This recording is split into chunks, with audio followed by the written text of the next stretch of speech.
Oh, hopefully this is okay. Cool. I want to like sit back, and just like be able to relax. So, hi Ivan, it is time. I'm excited.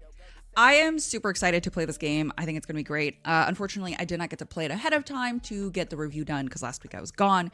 So this will have to be a review that I probably release later on this week with Ivan as my editor. So, yeah.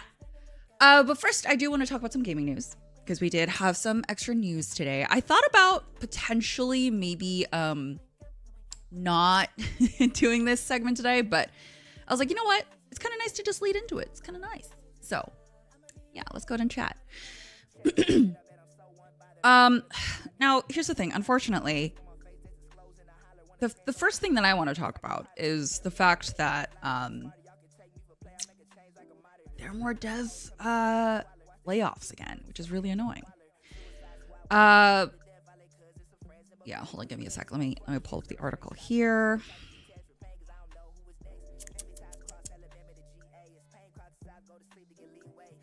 Okay, yeah. So,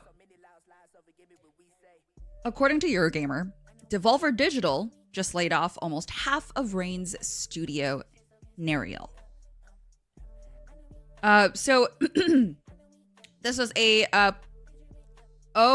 last year, Devolver Digital also had downsized its Polish studio Artificer by 50%, half of their staff last year. Which is kind of wild. Yeah. So Nerial is one of their internal studios, which they acquired them in 2021. And they were one of the most successful studios for Devolver Digital. They earned over $20 million in lifetime revenue across only 5 titles, which is pretty good. I'm not sure if you're familiar with this. I'm not currently familiar. Well, no, actually, I do remember this. This game was released just last year. If you guys remember Crush House. Hold on, let me pull this up real quick. I don't know if y'all remember this. Crush House. Here, let me show y'all. Because I'm pretty sure y'all will remember this. Welcome to Sunny Sex. Oh, God, it's so loud. Sorry. Okay. Malibu. The year 2000 is knocking on the door, and the hottest. Do y'all remember seeing the trailer for this game? Side of the millennium is heating up. A new crop of sassy singles are mingling in the iconic mansion together. But can they get along, or will the crush become a clash? Jay, what were you doing all night? It doesn't matter. Move your butt. The cast are coming in, and you have a show to make. Grab the camera and get upstairs. Yeah, I remember this, and I was like, oh, this looks really cute. For the season, but we're still under pressure, so make sure you capture both drama and romance. Okay, It's basically like a singles show, anything that's gonna keep those ratings popping. reality TV show. The better. Yeah, I remember this. And this was out last year. Fans want those wild moments, so film those big fights, big emotions, and, well, Hi, Jay Isaac. the big butts to make. I'm glad. Welcome. We just got started, and then we're going to be playing Clair Obscur later. Number one rule: no matter what happens, never speak to the cast. Just stick to the show, focus on your job, and don't ask questions you don't want answers to. Is this cast popular enough to go down the success slide, or will they have their hearts crushed into obscurity? Tune in, turn it up, and join the party in the Crush House. Yeah, I should play this. I had seen this. I'm pretty sure everyone had seen this. Because it was last year. Oops. Hold on, let me look at this. Yeah. Oh, it's just Isaac. Okay. Why do you have to add Jay? But yes, I love when narrative designers make really funny stuff. Also, I mean, like, I love reality TV show stuff like this, and the fact that you can kind of control the narrative, but there's also some dark stuff happening is very cool. But unfortunately, Devolver Digital did lay off like almost half of the whole studio. So It's not great. Hold on. I'm trying to pull up the actual article for this. So let's look at Reigns Studio.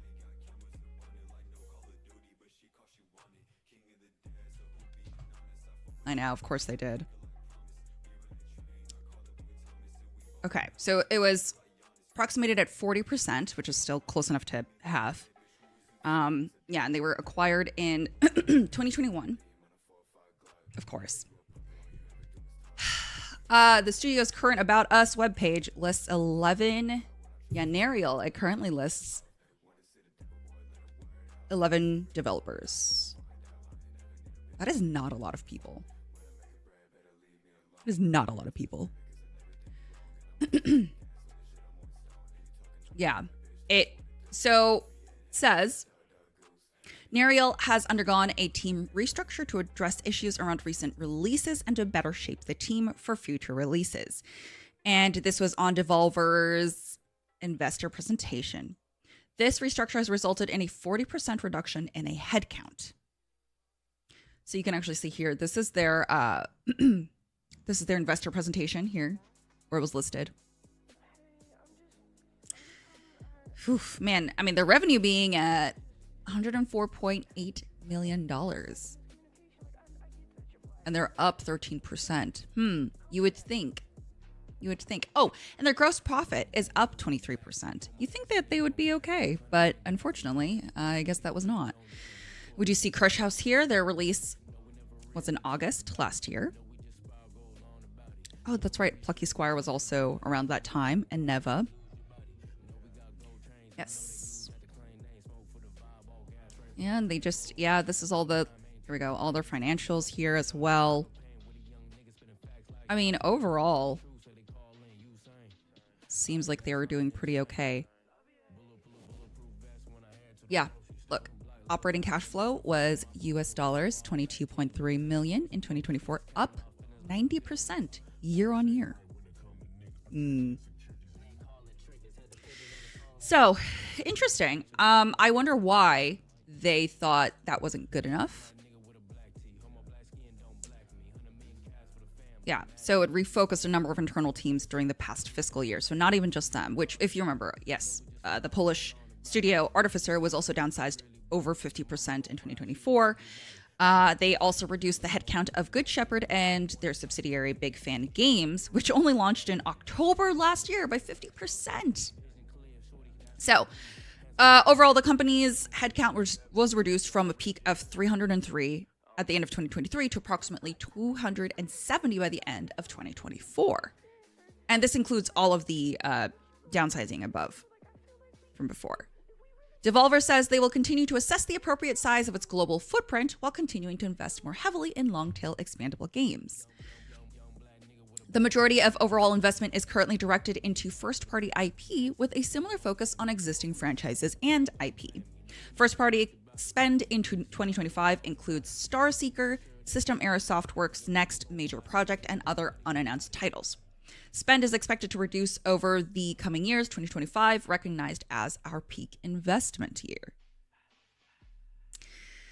Yeah, and then in that investment presentation, Devolver described 2024 as strong after annual revenue increased by 13% year on year. Oh, we saw that. And this is all from Game Developer. I highly encourage you read their news. I love their stuff. They're very good at doing the research and everything. So please read that. But yes, it is unfortunate corporate shit that has now hit Devolver, and that sucks because, man, overall seems that they were up, but it does not seem like that was enough. And it's very interesting because it feels like there's never enough in the video games scene. At least that's how it feels. It's very unfortunate. But now I feel I should play that game. Let me see. What was that called? Crush House? I would love to support them. It's less than $20. It's less than $20. Yeah, I'm absolutely going to add that to my cart and play that. Anything I can do to support. I will be doing that. Hi, Tish. I was just thinking about you this morning. I was like, man, I really enjoyed spending time with him. I should reach out to him. And I know that you don't like really, you stream when you can and such, but I was like, we should do some games sometime. More Baldur's Gate 3? Not today. It is the embargo for Expedition 33 is up now, so I'm actually going to be playing that later today after we finish talking about some gaming news. Yeah. Hi, NJ. Also, hi, Gorinzer. I didn't say hi. No, it's never enough. They want to look good for their investors and their stakeholders, but of course, that doesn't necessarily mean that they have to care about their employees. So, speaking of also other industry news, venture fund Blue Ocean Games, and they launched with 30 million investments for indie developers. So these funds are aimed at solo developers and small teams, which is great. There's a new venture fund, Blue Ocean Games, that launched with $30 million as an investment fund for indie game developers, which is great.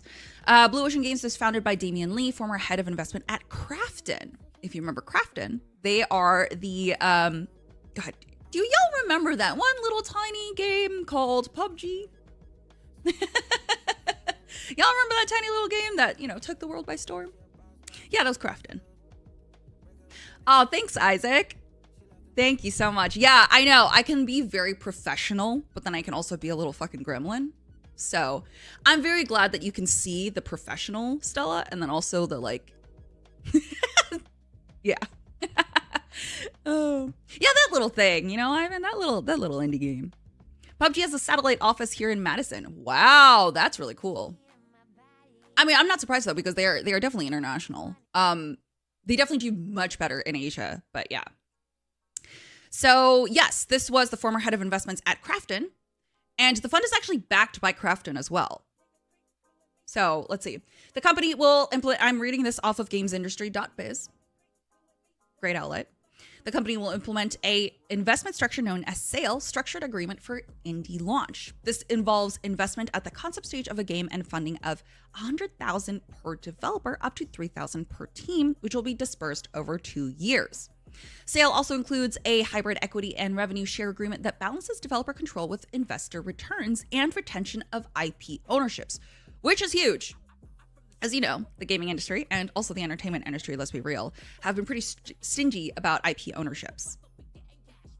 Another reason why we probably will never see another Bloodborne 2 in our lifetime, which really drives me insane. So this fund is also going to support in the form of incorporation assistance, bookkeeping services, and mentorship from industry veterans. Love that.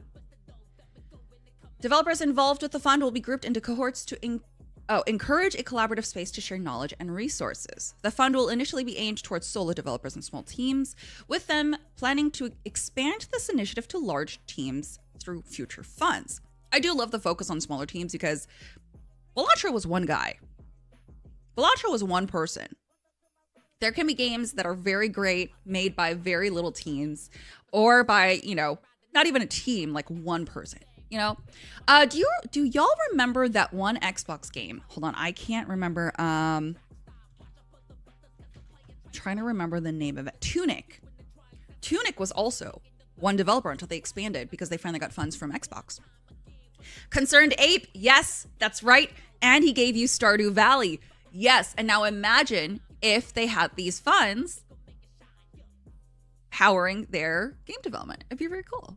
I am personally all for this. I know that I'm waiting for the catch, right? I'm waiting for the other shoe to drop. You know what I mean? Like it's bad when when in this industry, there's just so much that has been so negatively, so many other negative things are attached to good things. So I'm waiting for the other shoe to drop. This could be good. Krafton has a lot of money. They have a lot of money. So potentially this could be great. Maybe Krafton becomes their publisher. Who knows? Hi, Renz. So it could be good. Could be good. All right. So this is what they said. There is a structural problem in the indie game industry where the gap between what investors are willing to fund, what developers dream of creating, and what players crave has grown too wide. Beyond simply filling a funding gap, we are trying to reimagine the ecosystem itself. By aligning player demand with developer passion through community validation and reliable funding, our goal is to create an environment where mutual benefits naturally drive success and growth. This isn't just about picking winners, it's about expanding the playing field so that more visions can become reality. I love that. I mean, here's the thing. That's real nice, but my faith in the what else? That's real fucking nice. Krafton's head of development, Maria Park, added, "We believe that innovation in the games industry often comes from the indie community. Yet early stage funding is one of the biggest challenges for new developers. Blue Ocean Games offers indie developers a forward-thinking model that provides critical financial support that fosters a sustainable path to success. We're looking forward to working closely with them and seeing the incredible games that emerge from the program." This will also introduce, this venture fund is also going to be introducing a talent discovery program called Rising Tide. It's a series of online competitions and challenges to help platform developers and to help them gain recognition for their work. What does that mean? Okay. Rising Tide is an idea proving ground for game developers at every stage and from every background. It's a great opportunity to validate ideas and gain confidence needed to dedicate more time and resources to a project. Participants can pursue funding if they choose, but there's no obligation. By supporting developers at the concept stage with validation and potential funding, we are not just investing in games, we're investing in the future of the industry and the next generation of creative content. Hi, G. Hi, Ace. The first challenge is set to launch on May 1st, 2025, in partnership with Global Game Jam. Applications for direct funding will also launch on this date. Yeah, that's what it seems like. It's definitely an incubator. I'm curious about this Rising Tide thing. Let me see. Let's take a little look. Blue Ocean Games. They have to have this just launched. So let's go ahead and take a look at their website. Yeah. Oh, this one. Oh, they have a countdown. This is an interesting page. Okay. Create an account to get an invite link to an exclusive gameplay concept trailer masterclass webinar with Derek Liu. Okay. I know, it really was, wasn't it, Tej? Ugh. All right, so Rising Tide is a concept trailer competition. Okay, this is not stuff that was included, but okay, great. Concept trailer competition designed to discover and spotlight innovative indie game ideas. Participants do not need a playable version of the game, but rather submit early in-engine gameplay footage. Interesting. Okay. So you just need to have enough that you can actually sort of sell the idea of your game to people. And I guess the best ones, the most intriguing ones win. Interesting. I mean, that could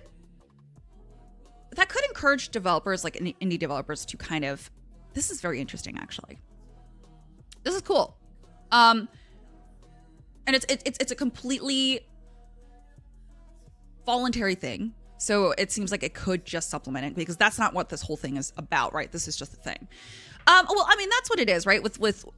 So it's not faking it per se. Like that's a little bit harsh, but it is definitely like, hey, we have this idea. Let's get the bare minimum out so we can show what the potential of this can look like. Them needing early in-engine gameplay footage is the big thing. Having in-engine gameplay footage, gameplay, not cutscene, gameplay, that does mean that it has to be quite a bit along in the process, right? So that's not completely like fudging it.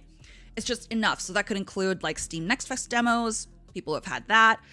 People who have had like alpha or any like closed tests. All of that could potentially work towards this. So it does mean that you have to have had a certain amount of development towards that game, right?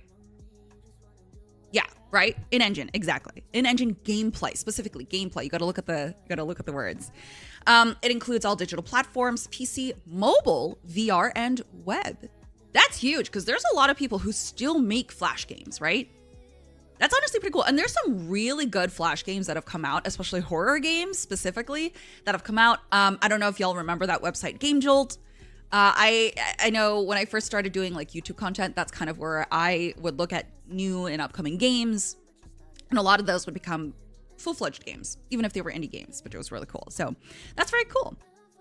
So you can submit your game in 4 easy steps. Sign up at blueoceangames.com. Upload a gameplay video as a public unlisted YouTube video. Okay, that's the rules.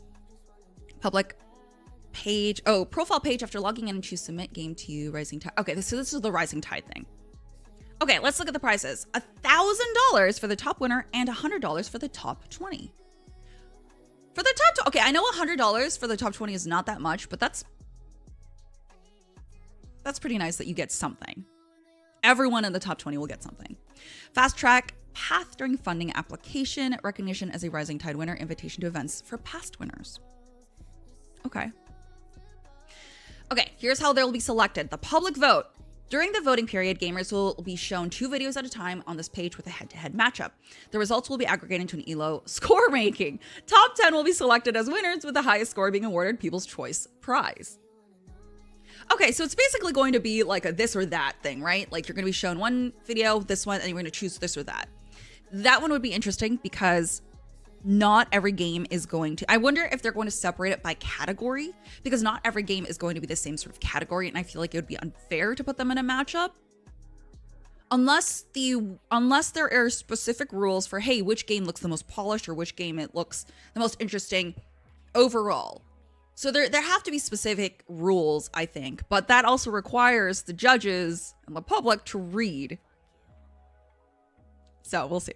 Judges pick. Guest judges and Blue Ocean game judges will select up to 10 additional winners.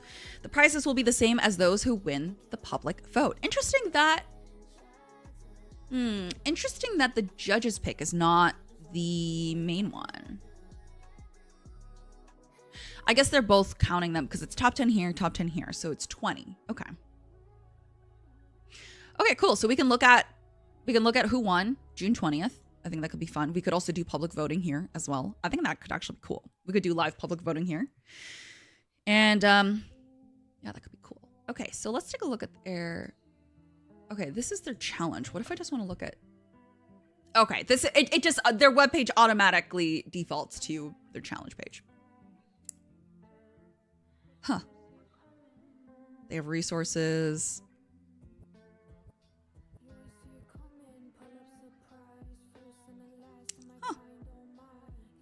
Publisher advance. A game publisher. Okay, so this is what this is their traditional stuff. This is what they're talking about. Okay. So this is interesting. So sale is their structured agreement for indie launch. Limitations of traditional funding models. So here's the thing, crowdfunding can be good, but I totally understand why developers don't want to use this, because a lot of the time you actually have to provide more than what you might be able to do. So with crowdfunding, especially with Kickstarter, you might have to put on your rewards, maybe something digital or something physical to send, right? And that's more money out of your pocket. Even if you get the crowdfunding, that's still a lot of money you have to spend on getting those rewards out. So that's the biggest con of that. There have been a lot of great Kickstarter campaigns that have done really well for developers, but again, it still costs them a lot of money. Publisher advance is fine, but it's not, yeah, like they say here, the revenue share is not great. So this will be very interesting to see how Blue Ocean Games will work. They do have a Discord and everything. Okay. Interesting. All right, I'll keep an eye on this. That's cool. It's a very interesting concept, at least, and I hope it does pan out for them, because we definitely need something like this. It's very nice.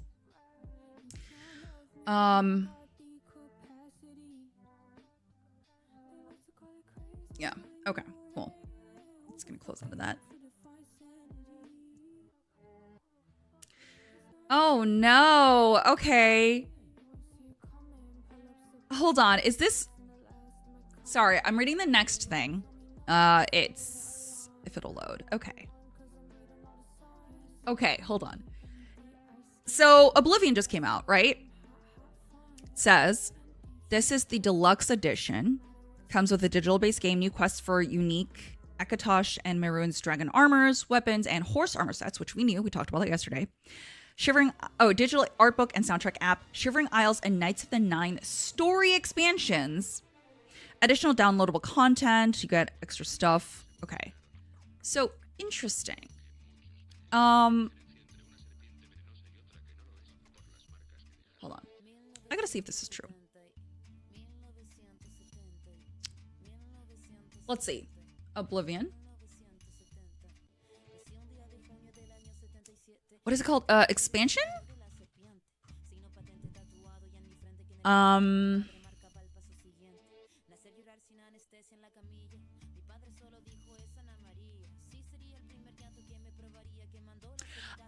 Okay. So, okay. Large amount of DLC is included with the base version of Oblivion Remastered, including major DLC expansions like Knights of the Nine and the Shivering Isles.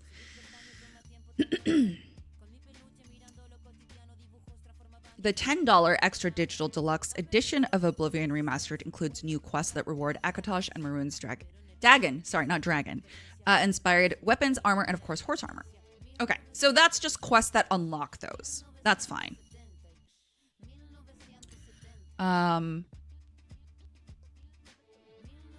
Honestly, that's not bad. I think that person, I don't know what that outlet.